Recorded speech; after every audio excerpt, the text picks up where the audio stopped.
उत्तर प्रदेश के एक छोटे से गांव नवगांव में संध्या की शादी रमेश से हुई थी। रमेश एक सरकारी कर्मचारी थे और शादी के कुछ ही महीने बाद उनका ट्रांसफ़र शहर में हो गया। रमेश के माता-पिता गांव में रहते थे और उनके साथ ही रहता था रमेश का छोटा भाई आकाश। उम्र में बस 3 साल छोटा, लेकिन अनुभव और समझदारी में उससे कोसों दूर। संध्या पढ़ी लिखी, सलीकेदार और बहुत ही संस्कारी लड़की थी। विवाह के बाद उसने घर को बखूबी संभाल लिया था। सास ससुर की सेवा, खेतों के काम की जानकारी, रसोई में निपुणता, सब कुछ उसमें था। और सबसे खास बात, उसका व्यवहार नरम, शांत लेकिन प्रभावशाली। आकाश कॉलेज में पढ़ता था और बहुत होशियार भी था, लेकिन वो अंदर से थोड़ा अकेला था। माँ बाप की शक्ति और भाई की दूरी ने उसे हमेशा भावनात्मक तौर पर खाली रखा था। लेकिन जब भाभी आई तो उसे किसी ने पहली बार बिना मांगे समझा, बिना बोले अपनाया। संध्या और आकाश के बीच शुरू में सिर्फ हंसी मजाक का रिश्ता था। भाभी देवर की छोटी छोटी नोक-झोंक, जैसे आज फिर कॉलेज लेट से आए, ये बोलो में क्या तेल लगाया है, कितनी बार कहा है टाइम पर खाना खा लिया करो। ये बातें आकाश के मन में बहुत गहराई तक उतरती थी। उसे महसूस होने लगा था कि ये रिश्ता कुछ खास है। वो हर सुबह भाभी के हाथ की चाय पीता, कॉलेज के लिए टिफ़िन लेकर जाता और हर शाम लौटकर उनके साथ बैठकर बात करता। कभी कॉलेज की बातें तो कभी अपने दोस्तों की। धीरे धीरे वो भाभी की मुस्कुराहट में अपना सुकून ढूंढने लगा। एक दिन की बात है, बारिश हो रही थी, बिजली चली गई थी, पूरा गांव अंधेरे में डूबा था। आकाश छत पर बैठा था और संध्या उसे छत से नीचे लाने गई। बारिश बहुत हो रही थी, भीग जाओगे आकाश, नीचे चलो, उसने कहा। आकाश बोला, भाभी क्या आप खुश हैं? संध्या चौंक गई। क्या मतलब? मतलब कभी कभी लगता है जैसे आप मुस्कुराती हैं, लेकिन वो मुस्कान बस होठों तक होती है, आंखों तक नहीं। संध्या चुप हो गई, फिर बोली, हर औरत की ज़िंदगी में कुछ अधूरे ख्वाब होते हैं, पर जब वो विवाह करती है तो उसे अपने सपनों को दूसरों की खुशियों में बदलना होता है। अगर आपको दुखी देखकर मुझे दुख होता है तो क्या ये गुनाह है? आकाश ने पूछा।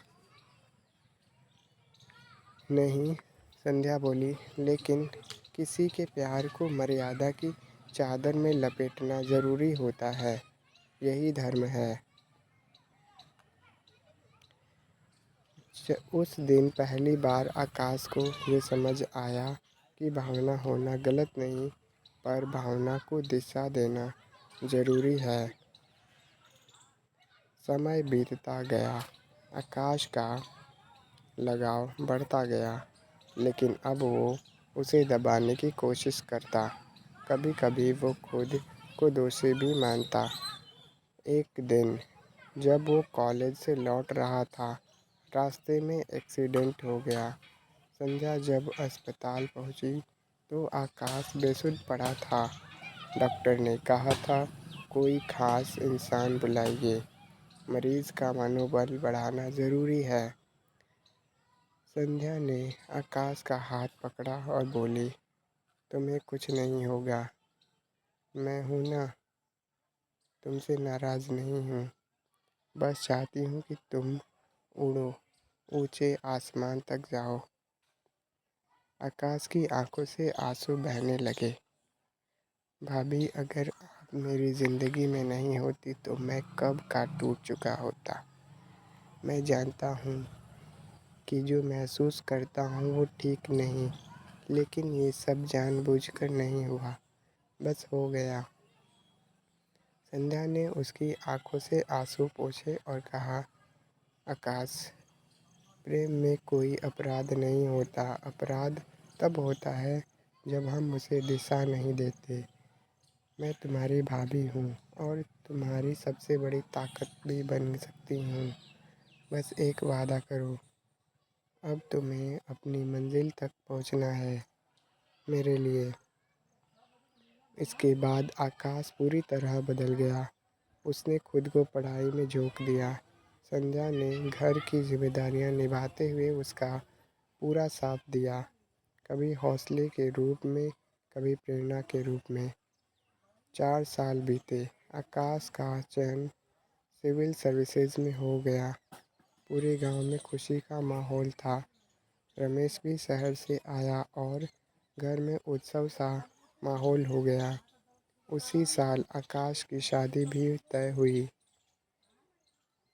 शादी के दिन संध्या ने उसे हल्के से एक चिट्ठी थमाई। चिट्ठी में लिखा था, प्रिय आकाश,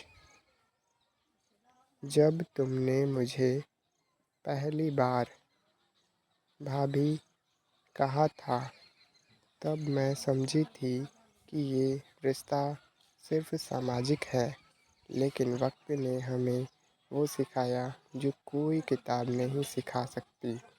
तुम्हारा प्रेम मेरे लिए पवित्र था और उस पवित्रता को बचाने के लिए मैं हमेशा खुद से लड़ती रही। आज जब तुम एक नए जीवन की शुरुआत कर रहे हो, मैं तुम्हें आशीर्वाद देती हूँ। तुम्हें सिर्फ एक भाभी का नहीं, एक माँ के समान स्नेह देने का प्रयास किया और हमेशा करूँगी। तुम्हारे जीवन में जो भी आए उसे वही सम्मान देना जो तुमने मुझे दिया। तुम्हारी भाभी, संध्या।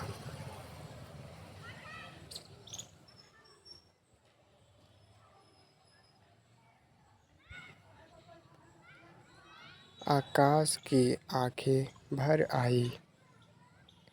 उसने अपनी पत्नी को देखकर मुस्कुराया, फिर भाभी के चरण छुए।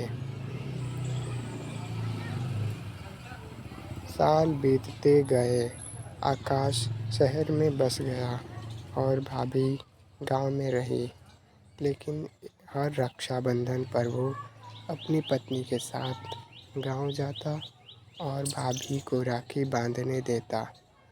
उसने कभी अपने बच्चों को बताया नहीं कि उसकी सबसे बड़ी प्रेरणा उसकी भाभी थी, पर जब भी कोई पूछता, आप इतने शांत, समझदार और संतुलित कैसे हैं, वो सिर्फ एक ही शब्द कहता, मेरी भाभी ने सिखाया।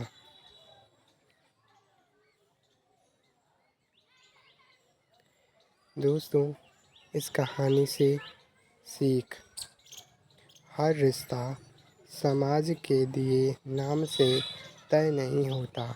कुछ रिश्ते शब्दों से परे होते हैं। जहाँ प्रेम होता है, त्याग होता है, मर्यादा होती है। देवर भाभी का ये रिश्ता भले ही प्रेम से शुरू हुआ हो, पर मर्यादा और सम्मान ने उसे पवित्र बना दिया।